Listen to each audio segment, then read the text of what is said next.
जय श्री कृष्णा। आदर्श शिक्षण संस्थान के YouTube चैनल पर आप सभी भैया बहनों का हार्दिक स्वागत है और अभिनंदन। हम पाठ पढ़ रहे हैं दूसरा अम्ल, क्षारक और लवण, जो कि हमारी 10वीं कक्षा के विज्ञान विषय का भाग हैं। ठीक है, अभी जो अपन ने पूर्व की वीडियो में पढ़ा था उसमें अपन ने पढ़ा था सूचक। सूचक कितने प्रकार के होते हैं और सूचक होते क्या हैं, सूचकों के कुछ उदाहरण, सूचकों का लिटमस के प्रति क्या व्यवहार होता है, इसके आधार पर अपन ने कुछ पदार्थ पढ़े थे। जिसमें पढ़ा था कि लिटमस पत्र लिए थे। लिटमस पत्र दो प्रकार के होते हैं, एक तो होता है नीला लिटमस पत्र और एक होता है लाल और नीले लिटमस पत्र का अपन ने परीक्षण किया था। तो अपन ने देखा था अनिलेक्ट्रिक बताई थी। अ मतलब यहाँ पे अम्ल होता है, न मतलब नीला कर देता, नीला लिटमस पत्र को क्या करता है, लाल कर देता है। ठीक वैसे क्षारक जो होते हैं, क्षारक पदार्थ जो होते हैं क्या करते हैं, लाल लिटमस पत्र को नीला कर देते हैं। और अपन ने कुछ उदाहरण पढ़े थे। फिर पढ़ा था सूचक दो प्रकार के होते हैं। सूचक एक तो होते हैं प्राकृतिक सूचक, एक होते हैं, बिल्कुल सही है, कृत्रिम या संश्लेषित सूचक। और सूचक में अपन ने इनके उदाहरण पढ़े थे, जिसमें लाल पत्ता गोभी है, हल्दी है, वो तो प्राकृतिक सूचक में आ गए थे। और कृत्रिम सूचक, संश्लेषित सूचक में क्या थे, मैथिल ऑरेंज और फिनोल्फ्थैलीन। इसी प्रकार अपन ने पढ़ा था गंधीय सूचक। आज जो हम पढ़ेंगे वो है हमारा अम्ल और क्षारकों की धातुओं के साथ किस प्रकार से अभिक्रिया होती हैं, अर्थात अम्ल और क्षार धातु के साथ अभिक्रिया करने पर क्या बनते हैं, क्या उनकी समीकरण होती है, क्या सब समीकरण है, उसके बारे में पढ़ेंगे। ठीक है, आज के जो हमारा टॉपिक वो क्या है, अम्ल तथा क्षारक की धातुओं के साथ अभिक्रिया, धातुओं के साथ अभिक्रिया।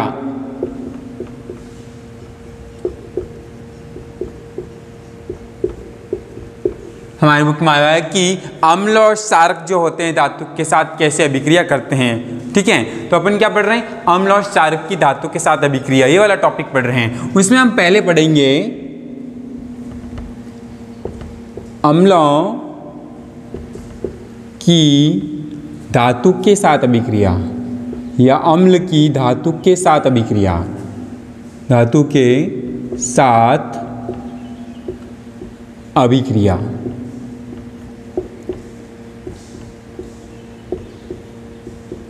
अम्ल की धातु के साथ अभिक्रिया।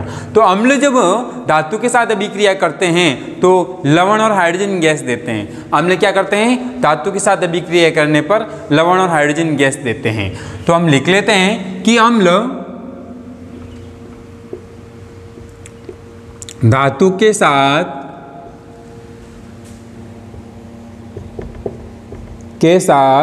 अभिक्रिया करने पर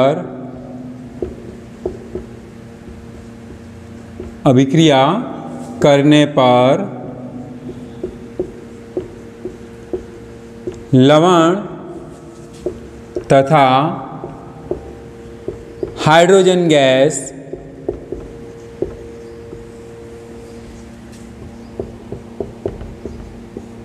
उत्पन्न करते हैं या देते हैं।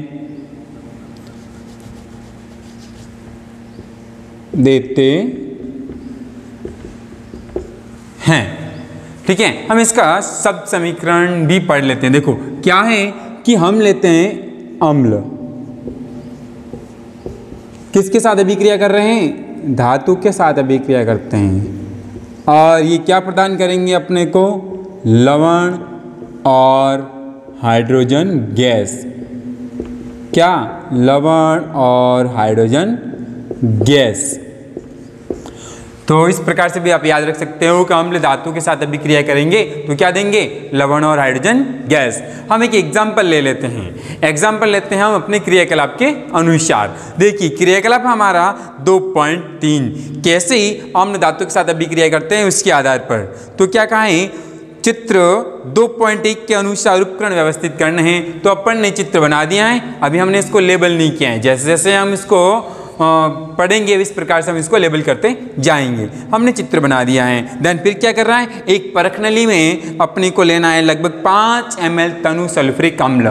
परख नली में क्या लेना है, 5 ml तनु सल्फ्यूरिक अम्ल। मैं फॉर्मूला लिख लेता हूँ यहाँ पे, चलो नाम ही लिख देता हूँ, सल्फ्यूरिक अम्ल।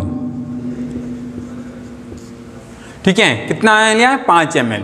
अब यहाँ पे मात्राओं की जरूरत नहीं है, लेकिन यहाँ पे कहा है इसलिए। फिर क्या करते हैं, देखिए 5 ml तनु सल्फ्यूरिक अम्ल लेकर उसमें दानेदार जिंक के टुकड़े डालने हैं। क्या डालने हैं, दानेदार जिंक के टुकड़े डाल देने हैं। हमने यहाँ पे ये दानेदार जिंक के टुकड़े डाल दिए, डार्क कलर के हैं, मैंने यहाँ पे इसको डार्क कर दिया है। जो भी डार्क कलर के हैं ना, वो दानेदार जिंक के टुकड़े हैं। ये हो गया आपके जिंक धातु, जिंक। ठीक है, दानेदार जिंक के टुकड़े डाल दिए। फिर हम इसके क्या करेंगे, देखिए दानेदार जिंक के टुकड़ों की सतह पर क्या होता है, जैसे ही हम सल्फ्यूरिक अम्ल में दानेदार जिंक के टुकड़े डालते हैं तो इसके अंदर बुलबुले बनते हैं। जिंक धातु जो होता है उसकी सतह पर क्या बनता है, बुलबुले बनते हैं, अर्थात गैस के बुलबुले निकलते हैं। तो ये देखो, ये गोल गोल बुलबुले निकलते हुए आपको दिखाई दे रहे हैं चित्र में इस प्रकार से। ठीक है, ये ऐसे एक जिंक की सतह पर बुलबुले बनते हैं। फिर देखिए क्या कहता है, उत्सर्जित गैस को साबुन के विलयन में प्रवाहित करना है। तो जैसे ही जिंक की सतह पर ये बुलबुले बनते हैं गैस के, उस गैस को हम इस निकास नली से होते हुए कहाँ प्रवाहित कर रहे हैं, साबुन के घोल में। तो इस निकास नली में यहाँ पर अपन यहाँ कॉर्क लगा करके इसको हम क्या कर देंगे, बंद कर देंगे, स्टेबल कर देंगे, जिससे क्या होगी, ये हिलेगी डुलेगी नहीं। तो यहाँ पे हमने ये कॉर्क लगा दिया है, और हमारी जो टेस्ट ट्यूब है वो भी स्टैंड पर लगी रखी हैं, और साथ ही साथ निकास नली है वो भी क्या करेगी, हिलेगी डुलेगी नहीं। नहीं तो क्या होता है, गैस बाहर निकल जाएगी। तो हमने इसको कॉर्क से बंद कर दिया है। ठीक है, तो ये क्या हो गया हमारा, कॉर्क, कॉर्क से बंद कर दिया है। और ये क्या है, इसको हम निकास नली या प्रवाह नली भी बोलते हैं, निकास नली। क्या हो गई, निकास नली। और ये क्या है, बीकर। क्या है, बीकर। और बीकर के अंदर हमने क्या लिया, अभी जैसे पढ़ा था, साबुन का घोल, साबुन का घोल, साबुन का घोल ले लिया है। देन हमने ये जो है ये बनाया हमने स्टैंड। क्या बनाया है, स्टैंड। और इस स्टैंड अर्थात अपन ने भी कहा था ना, चित्र अनुसार अपन इसको व्यवस्थित कर देना है उपकरणों को। तो उत्सर्जित गैस को अपन निकास नाली से होते हुए कहाँ प्रवाहित कर रहे हैं, साबुन के घोल में। तो जैसे साबुन के घोल में ये गैस आती है तो यहाँ पे साबुन के घोल के बुलबुले बनते हैं। क्या बनते हैं, बुलबुले बनते हैं। इन साबुन के बुलबुलों के बनते से क्या कहता है, देखो आगे कहता है, इन साबुन के विलयन में बुलबुले क्यों बनते हैं, तो साबुन के बुलबुले, ये घोल में बुलबुले बनते हैं किसके, ये उस गैस के बुलबुले हैं। किस गैस के हैं, हाइड्रोजन गैस के। क्योंकि अपने को पता है कि अम्ल धातु के साथ अभिक्रिया करता है तो लवण बनेगा और हाइड्रोजन गैस बनेगी। तो साबुन के घोल में बुलबुले क्यों बनते हैं, साबुन के घोल में बुलबुले इसलिए बनते हैं क्योंकि उसमें कौन सी गैस प्रवाहित हो रही है, हाइड्रोजन गैस प्रवाहित हो रही है।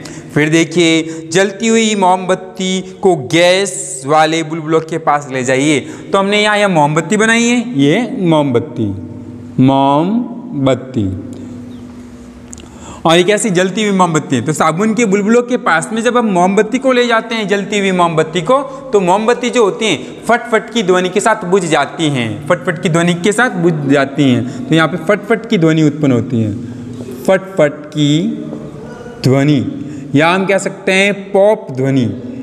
पॉप ध्वनि उत्पन्न होती है और मोमबत्ती फटफट करके क्या होती हैं, बुझ जाती हैं।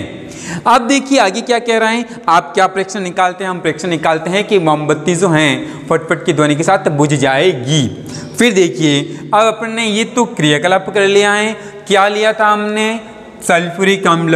तो सल्फ्यूरिक अम्ल का फॉर्मूला क्या होता है, H2SO4।